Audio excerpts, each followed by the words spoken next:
So amongst Aborigines, at least, this could be a source of the dragon myth. The last interesting source, and this is lesser identified than dinosaur bones or Nile crocodiles, are whales. Some argue that the discovery of megafauna, like whales, prompted stories of dragons. Ancient humans may have encountered whale bones or even encountered a whale washed up on the shore of a beach and would have no way of knowing that these animals were primarily sea-based. They merely just found their final resting place on the beach. And the idea of such massive creatures could have led people to assume that whales were predatory. Whales were poorly understood for most of human history because they spent most of their time underwater. And if you just saw it sounding as a sailor on the open ocean and saw glimpses of a massive creature, you'd have no idea what you were dealing with. One example in ancient literature of humans trying to make sense of these behemoths is in the book of Job in the Old Testament, where a creature is identified called the Leviathan. And it shares characteristics with the mythological whale sent by Poseidon to attack Ethiopia. Here's how it's described in the book of Job. I will not fail to speak of Leviathan's limbs, its strength and its graceful form. Who can strip off its outer coat? Who can penetrate its double coat of armor? Who dares open the doors of its mouth, ringed about with fearsome teeth? Its snorting throws out flashes of light, its eyes are like the rays of dawn. Flames stream from its mouth, sparks of fire shoot out. Smoke pours from its nostrils, as from a boiling pot over burning reeds. Its breath sets coals ablaze, and flames dart from its mouth. When it rises up, the mighty are terrified. They retreat before its thrashing. The sword that reaches it has no effect, nor does the spear or the dart or the javelin. Iron it treats like straw, and bronze like rotten wood. Nothing on earth is its equal, a creature without fear. It looks down on all that are haughty. It is king over all that are proud. Another animal that is a contender for being misinterpreted as a dragon are snakes. In ancient Egypt, there was a deity known as Apep, the serpent of the Nile. The giant snake was called the Lord of Chaos, and he was an opponent of light and truth. He was thought to lie just below the horizon, always waiting for his chance to swallow the sun. At other times, he was believed to descend into the underworld to eat the souls of the dead. So he's very different from a traditional dragon. But what he points to is a theory about why the dragon myth is so widespread, and that has to do with Jungian archetypes.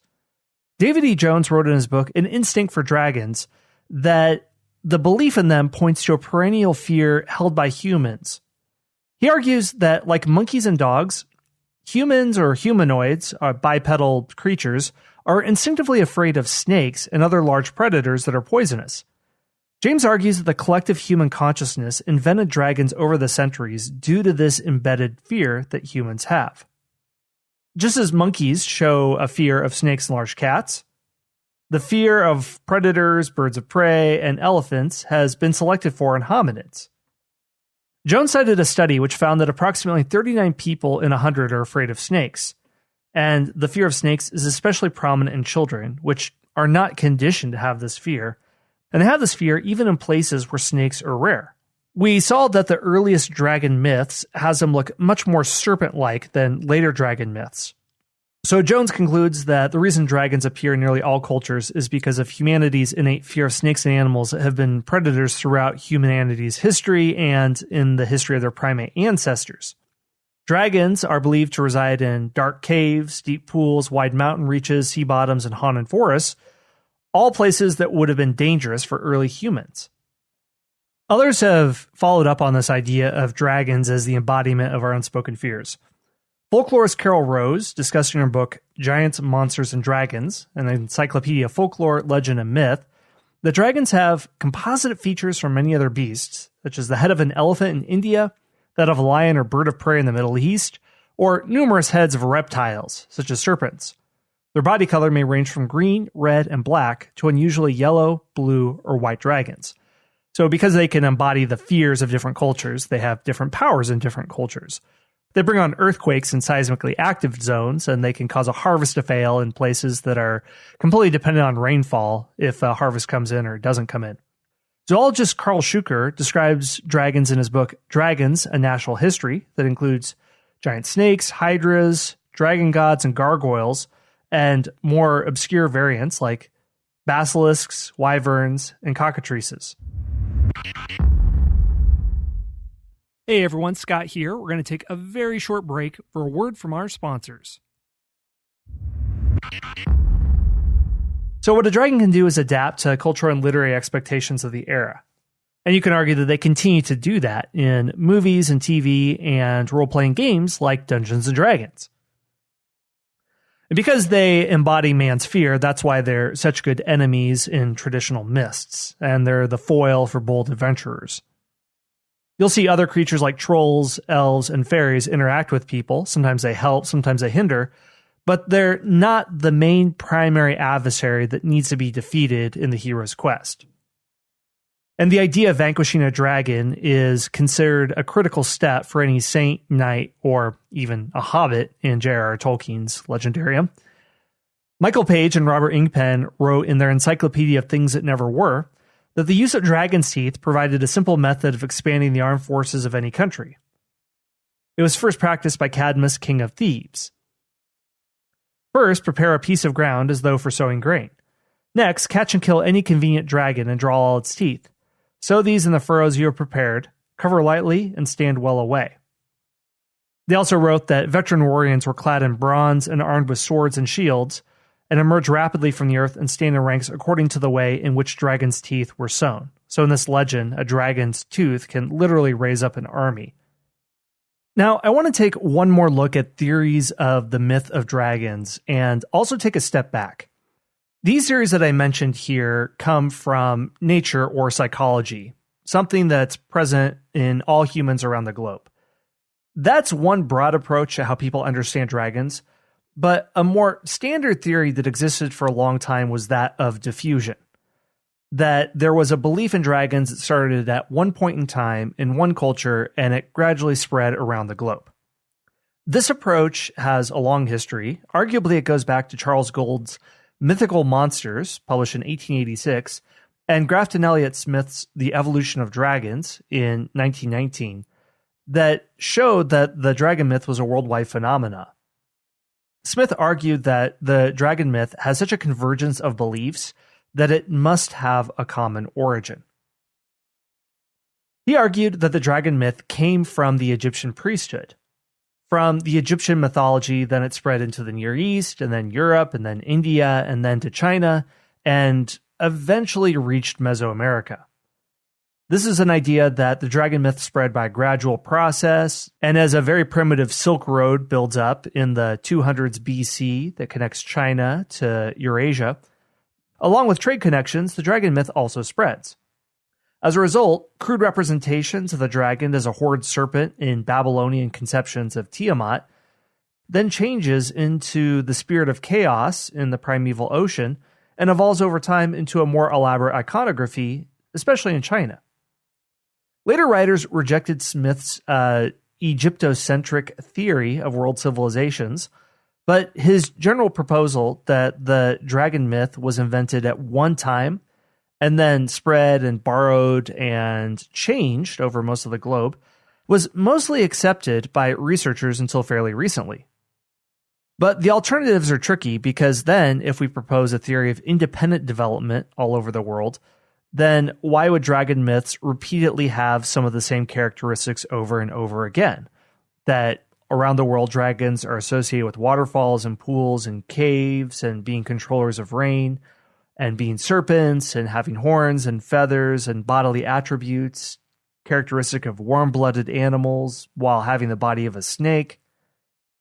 It's for all these reasons that researchers have challenged the cultural diffusion theory of dragons and instead suggest that it's a faulty interpretation of a biological organism that I mentioned earlier. But I haven't mentioned some more out there theories that I think are worth exploring. And Robert Bluss, in his article, The Origins of Dragons, goes into all these different ones. Dragons are often assumed to be mental constructs inspired by the discovery of fossilized eggs or bones of dinosaurs. And there's a variation of this theme that the dragon motif arose due to direct observation of biological creatures that are unknown to science. Essentially, people saw a Loch Ness monster or a Bigfoot that we haven't discovered, but You have to assume that these actually existed and that people saw them and mistook them for dragons, so this is sort of a double leap of logic. There's another variation of this idea that was proposed by Carl Sagan in 1977 that I think earns most points for originality, and he concludes the following. The pervasiveness of dragon myths in the folk legends of many cultures is probably no accident. So, by way of explanation, he asks whether dragons might reflect a genetically encoded memory of dinosaurs from the remote pre-human past. He continues, is it possible that dragons posed a problem for our proto-human ancestors of a few million years ago, and that the terror they evoked and the deaths they caused helped bring about the evolution of human intelligence? Could the pervasive dreams and common fears of monsters, which children develop shortly after they are able to talk, be evolutionary vestiges of quite adaptive, baboon-like responses to dragons and owls? So what his point is that dreams of monsters may have been adaptive in their usual biological sense of giving a survival advantage to mammals. If a mammal dreams of a monster and awakens before a large predator arrives, then they're less likely to be eaten by those which fail to have such dreams. As a long-term consequence, the propensity for the mental representation of dinosaur-like predators to persist is selectively fortified by differential survival, and this leads to a psychological reflex of imagining something like a dinosaur-like predator that could be a dragon. But if we're going to believe this argument, that we have to assume that 65 million years ago, the rodent-like mammals that eventually led to humanity along typical evolutionary lines was somehow preserved in genetic memory for a very, very, very long time that gives modern humans an accurate mental image of the dinosaur-like antagonists that terrorize our Cretaceous ancestors.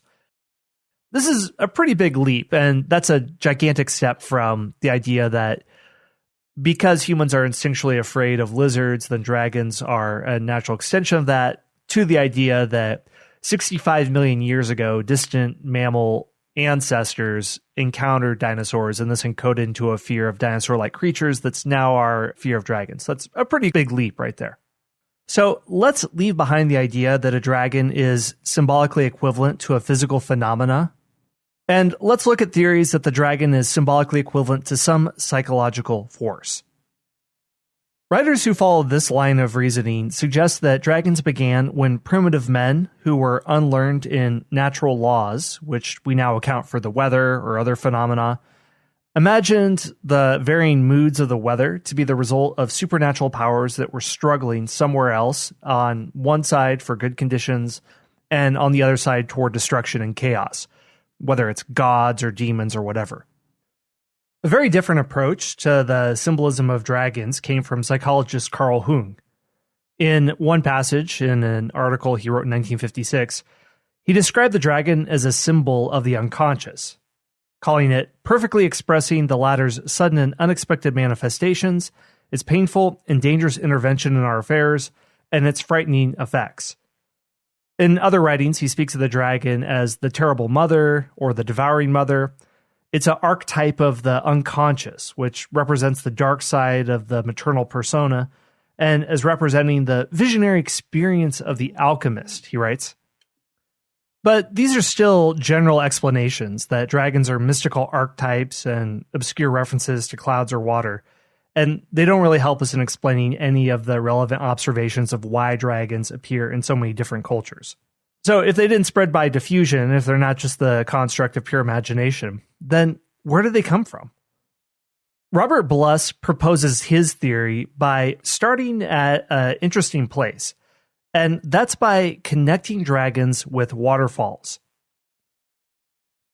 He notes one 1922 research study by an ethnographer that commented that Indians of French Guiana imagined that each waterfall had a guardian in the shape of a monstrous snake that lied hidden under the eddy of a cascade, but is sometimes seen to lift up its huge head. In one part of French Guiana, called Basuto Land, there are two rivers that spray into vast chasms hundreds of feet deep, and the Basuto tribe fears to approach the foot of these huge falls because they think that a spirit in the form of a gigantic snake haunts the cauldron which receives the falling water. In an 1851 account by Lewis Henry Morgan, who observed the Iroquois, he described